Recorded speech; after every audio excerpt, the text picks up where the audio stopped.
آپ کو عرض کر دیا۔ مرزا اب قادیانی ہمیں کیا سمجھتے ہیں یہ سمجھنے کی ضرورت ہے۔ کالج یونیورسٹیز کے اندر آپ کو ملتے ہیں، لوگ کہتے ہیں یار یہ بڑے با اخلاق ہیں، لوگوں کے ساتھ ان کے معاملات اچھے ہیں۔ ہمیں سمجھنا یہ ہے کہ وہ ہمیں کیا سمجھتے ہیں۔ قادیانیوں کا یہ عقیدہ ہے کہ جس نے مرزا کو نہیں مانا وہ جہنمی ہے، پکا کافر ہے۔ ان کا یہ عقیدہ ہے کہ جو مرزا نے لکھا جو میری فتح کا قائل نہیں ہے وہ کنجریوں کی اولاد ہے۔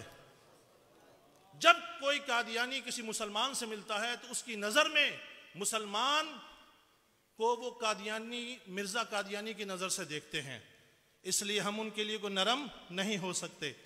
ان کا یہ عقیدہ ہے، اور مرزا نے لکھا کہ جس نے مجھے نہیں مانا تو ان کے مرد جنگلوں کے خنزیر اور ان کی عورتیں کتیاں ہیں۔ میں یہاں پر آپ کو ایک بات عرض کرتا چلوں، مرزا کا اپنا بیٹا جو اس کی پہلی بیوی سے تھا فضل احمد، اس نے مرزا کو نہیں مانا تھا۔ جب وہ فوت ہوا تو مرزا اس کے جنازے میں نہیں گیا۔ ایک قادیانی سے میری بات ہوئی، میں نے کہا کہ اس نے یہ کہا ہے کہ جس نے مجھے نہیں مانا وہ کنجریں کی اولاد ہے، اس کا مطلب ہے اس نے اپنے بیٹے کو بھی اس میں شامل کیا ہے؟ کہتا ہاں بالکل کیا اپنے بیٹے کو بھی۔ میں نے کہا اس کا مطلب ہوا کہ اس کی جو بیوی تھی وہ کنجری تھی؟ کہتا جی اس کا مطلب یہ ہوا۔ میں نے کہا اب یہ بتا اس کا باپ کون ہے، وہ کیا ہوا؟ میں نے کہا اس کا باپ بھی جو کنجر ہونا چاہیے نا۔ کہتا بس۔ میں نے کہا ہاں مرزا اپنی ہی تحریروں سے مان گیا کہ وہ سب سے بڑا کنجر ہے۔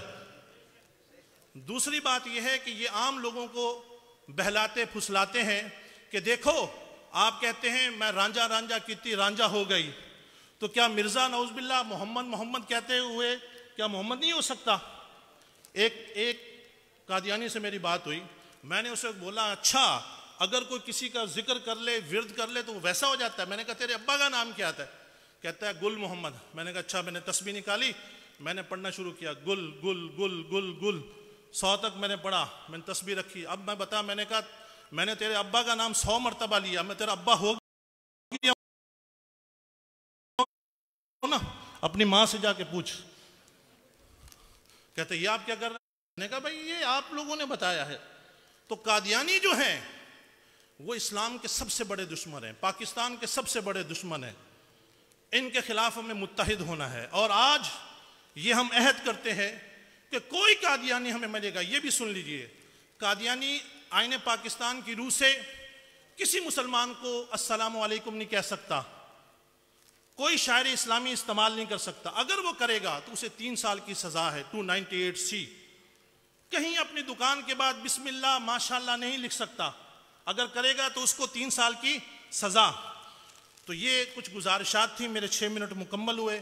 اللہ تعالی ہمیں ختم نبوت پر کام کرنے کی توفیق عطا فرمائے۔